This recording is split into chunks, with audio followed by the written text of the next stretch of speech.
चलो भाई, अब तो सूरज का भी लगन हो गया और भगवान की कृपा से सब अच्छे से हो गया। अब आगे क्या सोचा है सीमा? किस बारे में माँ? अरे अपने लगन के बारे में। और किस बारे में? तूने कहा था कि सूरज की शादी के बाद तू सोचेगी इस बारे में। हाँ तो सोच लूंगी, सोचने में क्या जाता है। हाँ हाँ, तू क्यों करेगी शादी? लगता है मेरे मरने के बाद ही बसेगा तेरा घर। जीते जी तुझे दुल्हन बनते नहीं देख पाऊंगी मैं। माँ, ये इमोशनल डायलॉग ना मुझ पर काम नहीं आएंगे। चलो दवाई का टाइम हो गया है। ऐसी माँ, मान जाना। बस माँ, अब ये टॉपिक खत्म। तुम्हें साफ साफ सुनना है तो सुन लो, मैं कभी शादी नहीं करूंगी और ये मेरा आखिरी फैसला है। ये बात सीमा ने गुस्से में कही थी तो उसकी माँ कमला आगे कुछ नहीं बोली और चुपचाप दवाई खाकर सो गई। फिर सीमा भी अपने कमरे में आ गई और डायरी में दबी एक फोटो निकालकर उसे देखती रही। फिर जब उसकी आंखों में आंसू आ गए तो उसने वो फोटो वापस रख दी और सोने की कोशिश करने लगी। और फिर अगले दिन, अरे वाह, ये साड़ी तो बड़ी सुंदर है, अब ये सीमा के लिए रख लेते हैं। माँ जी, ये तो चटक लाल रंग की है। दीदी इसका क्या करेंगी? क्यों, सीमा लाल रंग क्यों नहीं पहन सकती? अब पहन तो सकती है पर लाल रंग तो सुहाग का होता है, तो इन्हें इसकी जरूरत नहीं होगी। वैसे ये साड़ी मैंने विनीता भाभी के लिए चूज की थी, लेकिन अगर आपको सीमा दीदी को देनी है तो दे दीजिए। नहीं गरिमा, तुमने जिसके लिए जो सोचा है उसे वही दो। वैसे भी मुझे लाल रंग कुछ खास पसंद नहीं है। अरे दीदी, बस इसीलिए तो अब तक आपकी शादी नहीं हुई। लाल रंग भला किस लड़की को पसंद नहीं होता? ये तो सुहाग की निशानी होता है। तभी मैं सोचूं कि दिखने में तो आप ठीक ठाक हो और ऊपर से कमाती भी हो, तो फिर भला अब तक आपकी शादी क्यों नहीं हुई? अब जरूर आपकी कुंडली में भी कोई दोष होगा। अब मेरे मामा जी ना बड़े जाने माने ज्योतिषी हैं, आप कहो तो। नहीं गरिमा, इस सब की कोई जरूरत नहीं है, क्योंकि अब शादी करने का मेरा कोई इरादा नहीं है। समझती हूँ दीदी, अब इस उम्र तक आते आते शादी के सारे अरमान तो मर ही गए होंगे आपके। साफ पता चल रहा था कि सीमा की नई नवेली भाभी गरिमा ने ये बात सीमा को ताना मारते हुए कही थी। असल में सीमा अपने भाई बहनों में सबसे बड़ी थी और कुछ ही महीनों में वो 40 साल की होने वाली थी। सीमा से छोटे 2 भाई विजय और सूरज और एक बहन रीना थी। ऐसा नहीं था कि सीमा कभी शादी नहीं करना चाहती थी, लेकिन जब उसकी शादी की सही उम्र थी तभी उसके पिता की दिल की बीमारी से मौत हो गई। ऐसे में सब कुछ अकेली सीमा ने संभाला, लेकिन इस सब में सीमा के हाथ से समय निकलता गया और वो अपना घर नहीं बसा सकी। लेकिन उसका ये दर्द उसकी माँ कमला के सिवाय और कोई नहीं समझता था। वैसे भाभी, ये सीमा दीदी अब तक कुंवारी कैसे है? कोई खोट वोट है क्या? ज्यादा तो मुझे भी कुछ नहीं पता, पर एक बार इन्होंने जिक्र किया था कि एक लड़का था तो जो सीमा दीदी को पसंद करता था, लेकिन सीमा दीदी ने शादी से मना कर दिया। फिर वो लड़का कभी वापस नहीं आया। अरे क्यों आएगा वापस? ये कोई मिस इंडिया हो रखी है क्या? और ऐसा भी नहीं कि दहेज के लिए लाखों जोड़ रखे हो। समझ गई, अपने ईगो में ही रह गई है। अब बताओ, 40 की होने जा रही है। मेरे घर में तो सब हंसी उड़ा रहे थे। अब क्या करें, कुछ कह भी तो नहीं सकते, बड़ी जो है। लेकिन मैंने तो पहले ही साफ साफ कह दिया है कि दीदी शादी करे या ना करे, लेकिन अपने बुढ़ापे का इंतजाम खुद करके रखें। भाई आगे चल के हम अपना परिवार देखेंगे या इन्हें संभालते फिरेंगे। बात तो बिल्कुल सही है। चलो मैं भी इनसे बात करूंगी इस बारे में। ये बातें घर की बहुएं कर रही थी जिनके पति कुछ न बन पाते अगर सीमा उनके लिए मेहनत न करती। लेकिन अच्छी बात यह थी कि सीमा ने कभी किसी से उम्मीद नहीं रखी और अब उसका बस एक ही मकसद था कि वो जितना हो सके अपनी बीमार माँ की सेवा करे और उन्हें खुश रखे। फिर उसी शाम, अरे रीना, तू इस वक्त, और वो भी अकेली? श्याम क्यों नहीं आए तेरे साथ? क्योंकि मैं नहीं लेकर आई उन्हें, मुझे अकेले आना था इस बार। अरे पर तू सूरज की शादी के बाद परसों ही तो गई थी अपने ससुराल। अब सच बता रीना, तूने फिर से झगड़ा किया क्या श्याम जी से? झगड़ू नहीं तो और क्या करूं दीदी, वो अपने परिवार वालों के सामने मुझे कुछ समझते ही नहीं। यहाँ से थकी हारी गई तो अगले ही दिन खाना बनाने के लिए बोल दिया। अब बताओ, ये कोई बात हुई क्या? ओहो, और तू इतनी सी बात पर यहाँ चली आई। तूने गलत किया रीना। दीदी, आपका तो कोई ससुराल है नहीं, तो आप क्या जाने कैसे और कितना एडजस्ट करना पड़ता है वहाँ। और फिर ये मेरा भी घर है, शादी हो गई तो क्या, जितना हक आपका है यहाँ उतना ही मेरा भी है। ये कहकर रीना तो वहां से चली गई, लेकिन सीमा वहीं खड़ी रह गई। वो कहना और करना तो बहुत कुछ चाहती थी, लेकिन फिलहाल वो अकेली रहना चाहती थी, इसीलिए वो अपना पर्स लेकर घर से निकल गई। और फिर कुछ देर बाद, आइए sir, most welcome and thanks, आप मेरे बुलाने पर स्पेशली फॉरेन से यहाँ आए। हाँ, तुम्हारी शादी में नहीं आ पाया था तो अब आना तो था ही। जी आइए सर, मैं अभी सबको बुलाकर लाता हूँ। सूरज अपने एनआरआई बॉस अनिकेत को डिनर के लिए घर पर लेकर आया था। और फिर, माँ जी, दीदी कहाँ है? आज तो संडे है तो उनके ऑफिस की छुट्टी होगी ना? हाँ, दिन तक तो घर पर ही थी, अभी चली गई होगी कहीं। दीदी का बढ़िया है, शादी हुई नहीं तो किसी बात की टेंशन ही नहीं है। हाँ, वरना तो शादी के बाद हम लेडीज का कोई पर्सनल स्पेस ही नहीं बचता। ये किसकी बात हो रही है सूरज? सर, वो मेरी सबसे बड़ी दीदी है सीमा। वो अनफॉर्चुनेटली उनकी शादी नहीं हो पाई सही समय पर, और अब वो 40 साल की होने वाली हैं। तो अब तो कोई चांस ही नहीं है। अब तो सिर्फ अफसोस ही कर सकते हैं। आप ये खीर लीजिए ना, गरिमा ने बनाई है। अनिकेत ने हाथ से इशारा करके सूरज को खीर परोसने से रोक दिया और फिर खाने की टेबल से उठ खड़ा हुआ। क्या हुआ सर, डिनर पसंद नहीं आया क्या आपको? डिनर तो ठीक है, लेकिन तुम लोग और तुम सबकी सोच पसंद नहीं आई मुझे।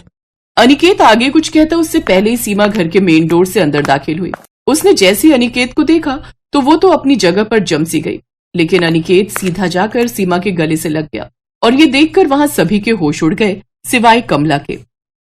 भगवान तेरा लाख लाख शुक्रिया, बस इसी दिन का तो इंतजार था मुझे। अब अनिकेत तुम यहाँ इतने सालों बाद, लेकिन क्यों? सोचा तो था कि बस तुम्हें एक झलक देखकर वापस लौट जाऊंगा, लेकिन अब नहीं जाऊंगा। तुम इन लोगों के खातिर मुझसे दूर भागती रही, जिन्हें ना तो तुम्हारी कद्र है और न तुम्हारे सेक्रीफाइसेस की। ये लोग तुम पर तरस खाते हैं, तुम्हारा मजाक उड़ाते हैं, क्योंकि अब तक तुम्हारी शादी नहीं हुई, जबकि तुम चाहती तो कब का अपना घर बसा सकती थी मेरे साथ। सर ये आप क्या कह रहे हैं? सच कह रहा है वो। ये दोनों कॉलेज में एक साथ पढ़ते थे और एक दूसरे से शादी करना चाहते थे, लेकिन सीमा ने तुम तीनों भाई बहनों की खातिर अपने सपने, अपना प्यार कुर्बान कर दिया। गलत किया इसने, लेकिन अब मैं इस घर में और कुछ गलत नहीं होने दूंगी। ये कहकर कमला आगे बढ़ी और उसने अनिकेत के हाथों में सीमा का हाथ देते हुए कहा, बेटा तू आएगा ना मेरी सीमा को ले जाने? अब तक बहुत कुछ सहा है इसने, लेकिन अब भी ये तुम्हारे घर को स्वर्ग बना सकती है, ये विश्वास है मुझे। मैं जानता हूँ माँ जी, बस एक बार सीमा हाँ कह दे, जिसके इंतजार में मैं आज भी हूँ। सीमा की आंखों में आंसू थे। आज उसके पास ना कहने की कोई वजह नहीं थी, लेकिन हाँ कहकर अपनी खुशियां चुनने की कई वजहें थी।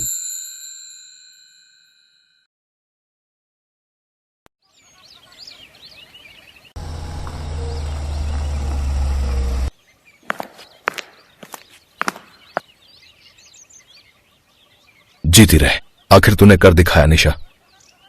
हाँ पापा।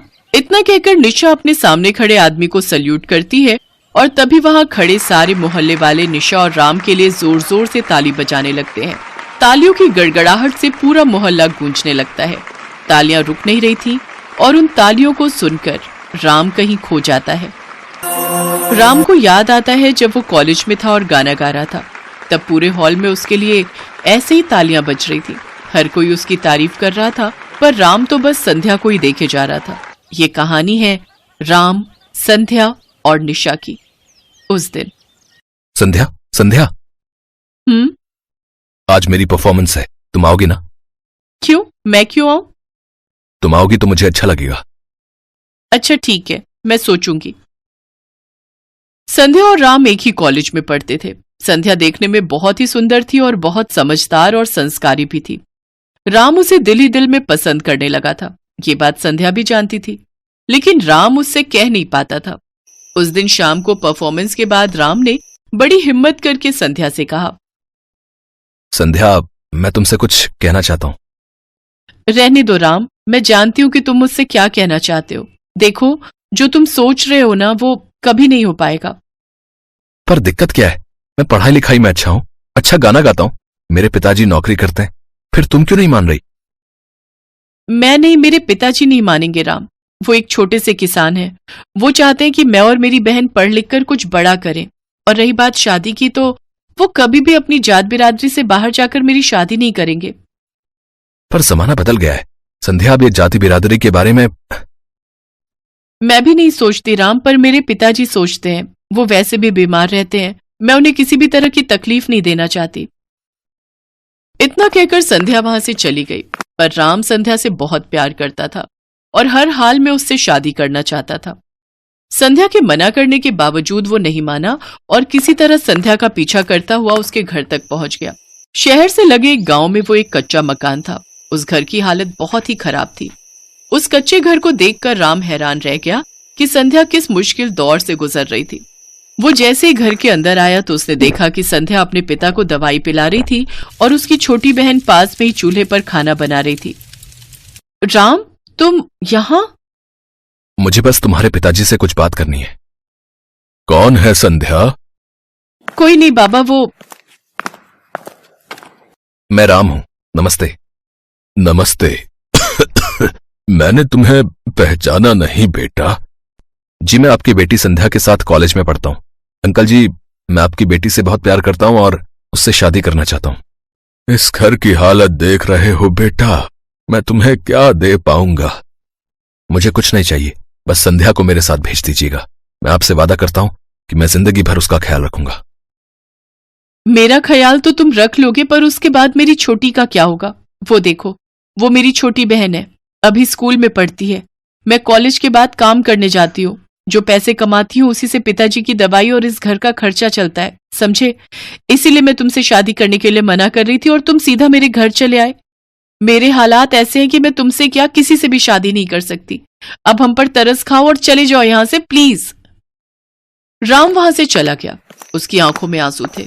उसे पता नहीं था कि संध्या इतने बुरे हालात से गुजर रही थी, पर उसने भी ठान ली थी। अगली सुबह वो अपनी मोटरसाइकिल लेकर संध्या के घर पहुंचा और उसे अपने साथ कॉलेज ले गया। शाम को संध्या के पिता के लिए उसने दवाइयां ली और फिर संध्या के साथ उसके घर पहुंचा। उस दिन राम सबके लिए बाहर से खाना लाया था। सबने मिलकर साथ में खाना खाया और फिर संध्या जब अपने काम पर चली गई तो राम उसकी छोटी बहन को पढ़ाने लगा। संध्या की छोटी बहन पढ़ने में बहुत होशियार थी। ये देखकर राम को बहुत अच्छा लगा। उसने हीरालाल के साथ ढेर सारी बातें की और फिर वो वापस अपने घर चला गया। अब तो राम इसी तरह हर रोज संध्या और उसके परिवार का ख्याल रखता। संध्या के साथ साथ उसके पिता और उसकी छोटी बहन भी उसे बहुत पसंद करने लगे थे। सब ठीक चल रहा था, लेकिन फिर एक दिन, राम जल्दी से आओ, बाबा खून की उल्टी कर रहे हैं। तुम चिंता मत करो, मैं अभी आता हूं। राम बाइक से बहुत तेज संध्या के घर पहुंचा। उसने देखा कि हीरालाल की आखिरी सांसें चल रही थी। उसने फौरन एम्बुलेंस बुलाने के लिए अपना फोन निकाला, पर तभी हीरालाल ने कांपते हुए हाथों से उसका हाथ पकड़कर संध्या के हाथ में रख दिया और कहा, अब मेरे पास समय नहीं है बेटा। वादा करो कि मेरी बेटी संध्या को पत्नी के रूप में और मेरी छोटी बेटी निशा को बेटी के रूप में हमेशा खुश रखोगे। मैं वादा करता हूं आपसे। इतना सुनते ही हीरालाल ने उन दोनों के सिर पर हाथ रखा और स्वर्ग सिधार गए।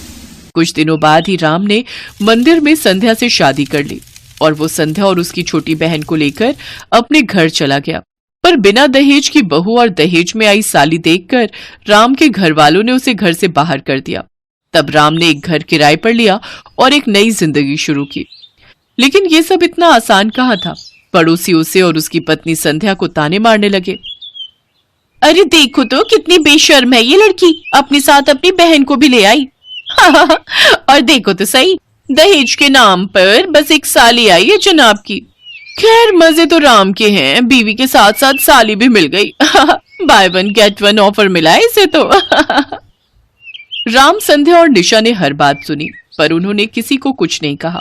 फिर उसी शाम, जीजा जी आप मुझे पढ़ा देंगे? जीजा जी नहीं, आज से तुम मेरी बेटी हो। मुझे पापा कहोगी। मैं आज से तुम्हारा पिता हूं और तुम मेरी बेटी। ये वही पड़ोसी थे जो आज निशा और राम के लिए अब तक तालियां बजा रहे थे। उनकी तालियों में जैसे क्षमा याचना थी जो वो राम और संध्या से मांग रहे थे। तभी संध्या ने राम की तरफ देखकर कहा, आज तुमने अपना हर फर्ज निभा दिया। मैं खुशकिस्मत हूं कि मुझे तुम मिले। नहीं संध्या, मैं खुशकिस्मत हूं जो मुझे तुम जैसी पत्नी और निशा जैसी होनहार बेटी मिली, जिसने मेरा नाम रोशन कर दिया और लोगों के तानों को तालियों में बदल दिया।